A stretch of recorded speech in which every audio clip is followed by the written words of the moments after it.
Bienvenue à tous et bienvenue à notre exploration d'aujourd'hui.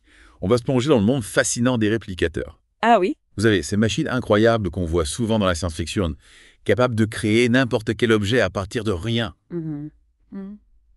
Assez intriguant, n'est-ce pas, Orgo? Absolument. Le concept même d'un réplicateur, c'est vraiment révolutionnaire. Imaginez un appareil capable de transformer des particules élémentaires, ces minuscules blocs de construction, en un homard, en un t-shirt ou même en une voiture, juste en les réarrangeant.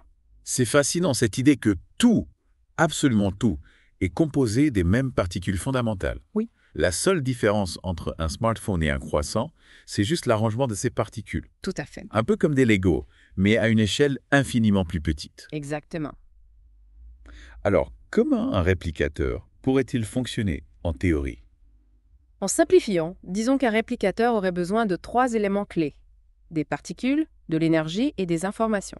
Les particules, elles proviendraient de matériaux recyclés, décomposés en leurs composants de base. L'énergie pourrait provenir de sources nouvelles ou existantes, et l'information sur l'objet à reproduire serait obtenue par scannage. Ah, je vois. Donc, on pourrait scanner, par exemple, notre animal de compagnie, et hop, on en a un double. En théorie, oui.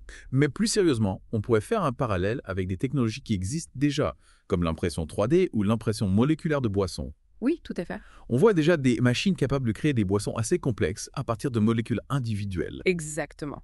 C'est un début, mais il y a un monde entre imprimer une boisson et créer un objet complexe comme un ordinateur portable ou une maison. Oui, bien sûr. La quantité d'informations nécessaire pour assembler des milliards de particules dans le bon ordre est astronomique.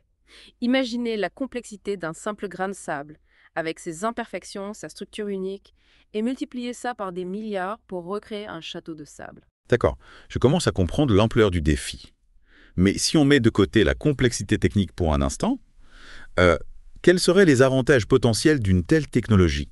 Les implications sont énormes. Imaginez un monde sans déchets où tout peut être recyclé et réutilisé à l'infini.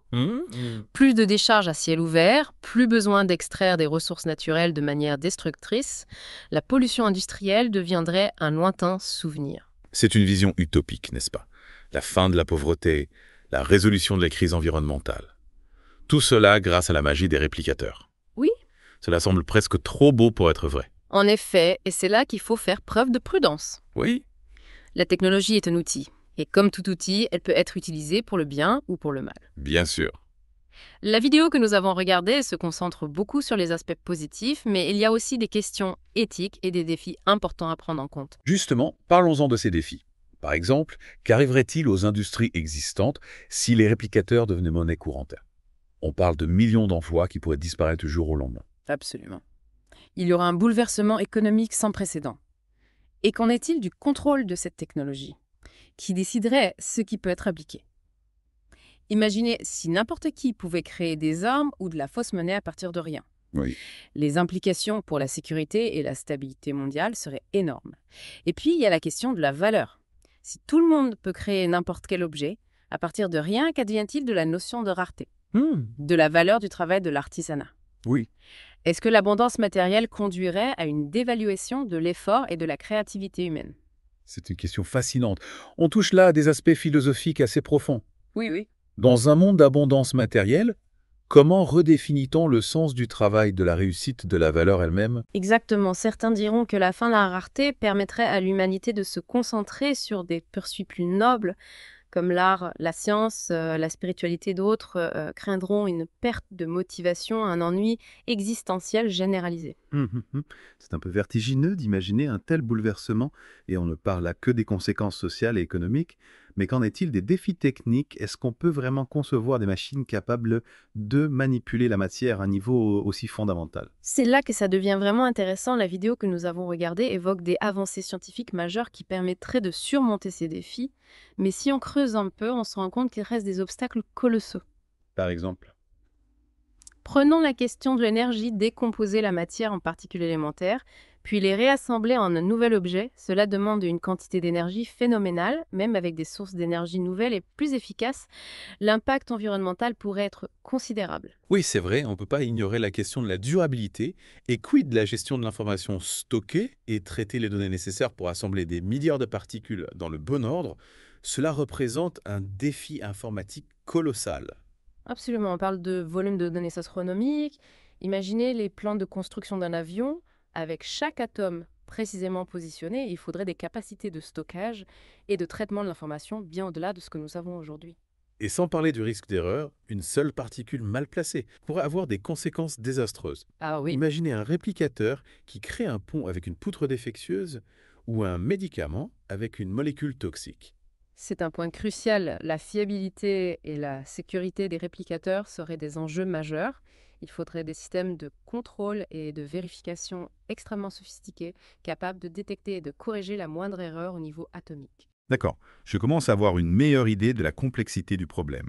Alors si on résume, les réplicateurs sont une technologie fascinante avec un potentiel incroyable, mais aussi des défis techniques, éthiques et sociétaux immenses à surmonter. On est encore loin d'un monde où chacun aurait un réplicateur dans sa cuisine. Exactement. La vidéo que nous avons visionnée présente une vision séduisante, mais il faut rester prudent et ne pas tomber dans le techno-optimisme BA. Oui. Il est essentiel d'aborder cette technologie avec un esprit critique, en pesant le pour et le contre, en anticipant les risques potentiels. Alors face à tous ces défis et ces questions, est-ce que la technologie des réplicateurs est vraiment réalisable? Est-ce qu'on parle de science-fiction ou d'une possibilité réelle? Difficile de trancher avec certitude, il est certain que les obstacles sont immenses. On parle de repousser les limites de la physique, de l'informatique, de l'ingénierie à des niveaux jamais atteints. Oui, mais l'histoire nous a montré que l'humanité est capable de réaliser des choses extraordinaires lorsqu'elle s'y met vraiment. Qui aurait cru? Il y a un siècle, on aurait des ordinateurs de poche capables de communiquer instantanément avec l'autre bout du monde. C'est vrai.